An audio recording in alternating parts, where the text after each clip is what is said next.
Hello guys, तो कैसे हैं आप सभी लोग। मैं आपका टीचर, आपका होस्ट, आपका दोस्त और द ओनर ऑफ द धैर्य क्लासेस हूँ। और आप लोग को मैं आज बताना चाहता हूँ क्लास 9th का the village of Palampur chapter, जो इकोनॉमिक्स में आता है, हिस्ट्री। अब बोलोगे भाई सर, हमारा एक चैप्टर और ऐड हो चुका है, एक सब्जेक्ट और ऐड हो गया हमारा, हमको और पढ़ना पड़ेगा। डोंट वरी, मैं आप लोग के साथ हूँ। आपको कुछ भी हो मुझसे पूछिए, कोई डाउट पड़े कोई भी सेशन में, कमेंट मुझे बताइए। मैं पूरी कोशिश करूँगा उसको पिन करके उस कमेंट को उसका आंसर देने की। Is that clear everyone? So let's begin.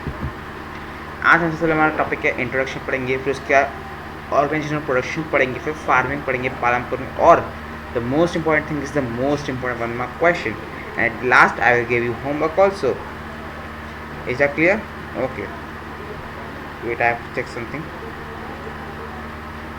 Okay, it is good. So let's move ahead. First we will do the introduction part, that is Palampur. इसमें एक इमेजिनरी विलेज है। क्या है? एक इमेजिनरी विलेज है। पूरे इंडिया के मैप में, पूरे इंडिया के मैप में ऐसा कोई विलेज है ही नहीं जिसका नाम हो पालमपुर। तो ये एक इमेजिनरी विलेज है। ये जो विलेज है, जिसे मान लीजिए विलेज है, ये वेल कनेक्टेड है with its neighbouring towns. Neighbouring towns जो हैं, शहर हैं, उन सबसे विलेजेस टाउन से बहुत ही अच्छा वेल कनेक्टेड है। ठीक है, मतलब बिल्कुल अच्छा रास्ता है उनके दूसरे शहरों में जाने के लिए, अच्छा रास्ता बनाया गया। ठीक है, ऐसे वेल कनेक्टेड है। ये पालमपुर है और ये अलग अलग वजह से वेल कनेक्टेड विलेजेस है। अब इस पूरे विलेज में 450 फैमिलीज है। कितनी हैं? 450 फैमिली, जो सेवरल कास्ट से बिलोंग करती है। उसमें से out of 450, 80 are of upper caste. 80 जो है यूसी अपर कास्ट के। उनके पास सबसे ज़्यादा लैंड है पूरे विलेज में। उनके हाउसेस भी बहुत लार्ज है। क्या है? लार्ज है। इसके अपर कास्ट के दलित्स को जो है वो 1/3 ऑफ पॉपुलेशन है। कितने हैं? 1/3 ऑफ पॉपुलेशन। और उनके मतलब एक सिटी, जैसे ये सिटी है, इसके एकदम बिल्कुल कोने में रहते हैं, इस कोने में या इस कोने में या इस कोने में, फिर इस कोने में, मिडिल में वो नहीं आ सकते। ठीक है, तो वो एक उनके हाउस भी क्या है? स्मॉल है as compare to the upper caste. Okay, जितने बहुत सारे हाउसेज में इलेक्ट्रिक कनेक्शंस तो हैं, इलेक्ट्रिक कनेक्शंस हैं। Okay, most of the house of electric connection. Palampur में 2 प्राइमरी स्कूल हैं, सॉरी 2 स्कूल्स हैं, सॉरी 2 पालमपुर में टोटली 3 है। 3 schools हैं, out of them 2 are of the primary ones, primary, and one is the high school, मतलब बड़े बच्चों के लिए। छोटे छोटे 2 स्कूल हैं, बड़े बच्चों के लिए 1 स्कूल है, प्राइमरी एंड हाई स्कूल। और वहाँ पे 2 हॉस्पिटल्स भी है। एक है प्राइमरी हेल्थ सेंटर जो गवर्नमेंट रन करती है, एक गवर्नमेंट हॉस्पिटल, मान लीजिए वहाँ पे है 2 हॉस्पिटल है, government hospital, and second one is the private hospital, जो प्राइवेट डिस्पेंसरी था, पर आप प्राइवेट हॉस्पिटल मान लीजिए। वहाँ पे हर काइंड ऑफ ट्रांसपोर्ट चल रहा है, जैसे bullock cart, tonga, bogies, motor vehicles, motorcycle, jeep, tractor, truck सब यूज़ होते हैं। सब of everything is her type का ट्रांसपोर्ट यूज़ होता है। अब देखिए एक्टिविटी क्या क्या होती है। फार्मिंग जो है वो मेन एक्टिविटी है, farming is the main activity, and other activities are non farming activity, like for example manufacturing, shopkeeping, transport, these are the non farming activity. Farming is the main activity. Now we have learned the first topic. Now we will come to the second topic, that is organization of production, and we will move ahead with the third ones. Okay, and then the fourth, that is most important one mark question. So factors है क्या production के? सबसे पहले आपको चाहिए था land, labour, capital, enterprise, these all you need.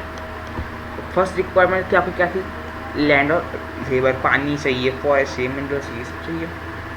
पानी आपको फार्मिंग के लिए चाहिए, नॉन फार्मिंग एक्टिविटीज चाहिए, मैन्युफैक्चरिंग, उसके लिए आपको सामान चाहिए। सेकेंड रिक्वायरमेंट लेबर चाहिए आपको, लेबर, स्किल भी और नॉन स्किल भी, skilled and non skilled. Third requirement the important requirement, third requirement है फिजिकल कैपिटल। अब फिजिकल कैपिटल में 2 टाइप के होते हैं। पहला होता है एक फिक्स कैपिटल, एक होता है वर्किंग कैपिटल। वर्किंग कैपिटल में रॉ मटेरियल और मनी हैंड होता है, और फिक्स कैपिटल में टूल्स, मशीन, बिल्डिंग आती है जो प्रोडक्शन के लिए यूज होती है। मैं आपको समझाता हूँ क्लियर में। सबसे पहले फिजिकल कैपिटल होता है,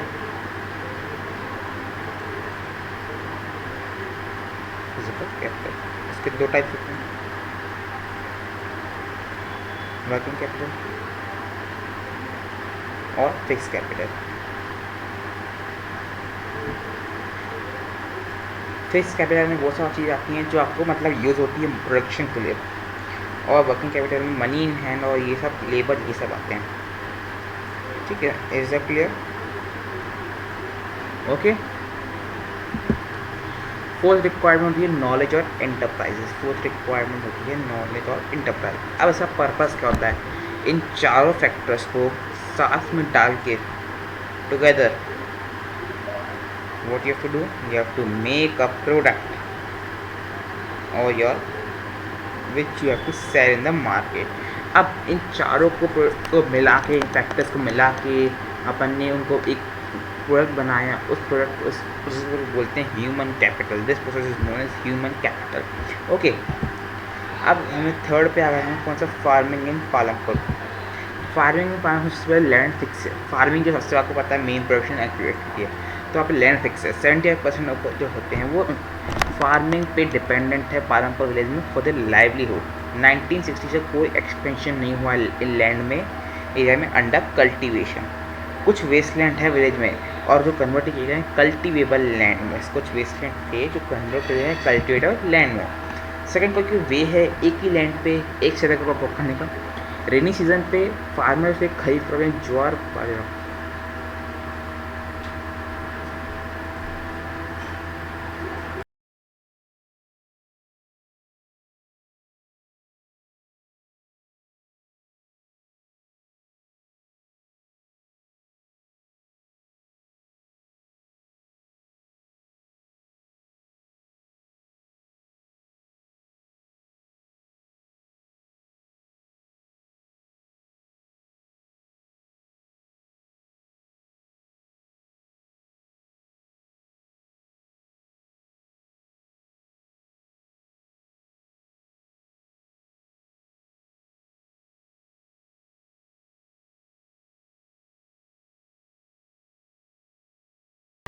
okay, so let's move ahead with this. हाँ, तो रेनी सीजन में फार्मर खरीफ क्रॉप को करते हैं। कल्टीवेशन ऑफ पोटैटो होती है वो अक्टूबर दिसंबर के बीच में होती है। विंटर सीजन रबी क्रॉप होती है। शुगर केन जो होती है साल में एक बार, वंस इन अ ईयर होती है। ठीक है। थर्ड तक 3 डिफरेंट को हम एक ही लाइन पर कैसे ग्रो करें? क्या रीज़न थे? क्योंकि आपको वेल डेवलप्ड सिस्टम चाहिए था इरीगेशन का। इसके कारण इलेक्ट्रिसिटी पालमपुर में अर्ली हुई, तो ये एक मेजर इम्पैक्ट था क्या decision Persian wheel to electric current tubewell पे जाने के लिए। 1970 तक एंटायर कल्टिवेटेड एरिया था वो 200 हेक्टेयर था जो इरीगेट हो चुका था। मल्टीपल क्रॉपिंग होती कि एक ही लैंड पे, इसलिए एक लैंड है, देखो बच्चा एक लैंड है, इस पर 2 से 4 प्लांट्स ग्रो, ऐसे एक यहाँ पे एक यहाँ पे एक यहाँ पे, ऐसे 4-5 क्रॉप होती है। सबसे कॉमन वे है प्रोडक्शन इंक्रीज करने का। सारे फार्मर्स को बोला गया था कि पालमपुर में कि आपको कम से कम 2 मेन क्रॉप एटलीस्ट आपको ग्रो करनी पड़ेगी अपने विलेज पे, ज़्यादातर आप और कर सकते हो। ट्रेडिशनल फार्मिंग मेथड 1960 तक सीड जो थी यूज कल्टीवेशन में वो ट्रेडिशनल बनती, जिसके अंदर रिलेटिवली वो लो यूज थी। ट्रेडिशन के लिए लेस इरीगेशन चाहिए था। फार्मर का यूज़ करते काउ डंग, ये सब नेचुरल मैनेजर फर्टिलाइजर, ये सब रेडली अवेलेबल था फार्मर के पास। अब रेडी में बताया यील्ड क्या होती है कि जैसे एक लैंड है 200 हेक्टेयर का, ठीक है, पर हेक्टेयर में आप कितना क्रॉप उगा रहे हो एक सीज़न में, उसको बोलते हैं यील्ड। ग्रीन रेवोल्यूशन इंट्रोड्यूस किया था 1960 में। ये कल्टीवेशन क्या था फॉर व्हीट और राइस, ठीक है। ये HYV सीड्स भी इसमें हुई थी। HYV सीड्स थी, उसके अंदर फर्टिलाइजर्स केमिकल ये सब डलता था, पानी बहुत कम डलता था, पर ये सब केमिकल फर्टिलाइजर यूज नहीं था। इसके सबसे पहले पंजाब, हरियाणा, वेस्ट प्रदेश यहाँ पे सबसे पहले लगाया गया। इससे क्या हुआ, आज देख सकते हो क्रॉप जो पालमपुर सबसे पहले क्या करता है, और क्या कहते हैं, आप अगर बिना HYV सीड्स यूज़ करके केमिकल का बिना 300 किलो पर आप हेक्टेयर निकालते सीड्स, वही अगर आपने HYV सीड दिया तो आप 3200 किलोग्राम पर हेक्टेयर निकालोगे। इनने वाला फिर ये सीड करते हैं, पर इसका सबसे बड़ा लॉस है कि सबके अंदर केमिकल ज़्यादा था, जो हमारी सेहत के लिए सबसे ज़्यादा ख़राब है। इससे क्या हुआ, मॉडर्न फार्मिंग जो थी मेथड थी वो उन्होंने पूरा नेचुरल जो बेस था उसको ओवर यूज़ कर लिया।